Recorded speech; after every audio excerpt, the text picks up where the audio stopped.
Ну, то есть вы хотите сказать, что у вас синдром шутника? Ну да, все правильно. Ладно, хорошо, давайте запишем ваши данные. Итак, вы воспитывались в полной семье? Да нет, худые все.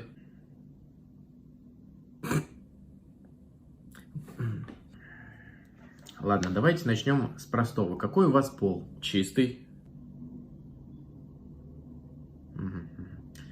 Смотрите, мой пол... Не буду. Чего, блядь? Я не буду мыть пол, я же сказал, что он чистый. Иди нахуй отсюда.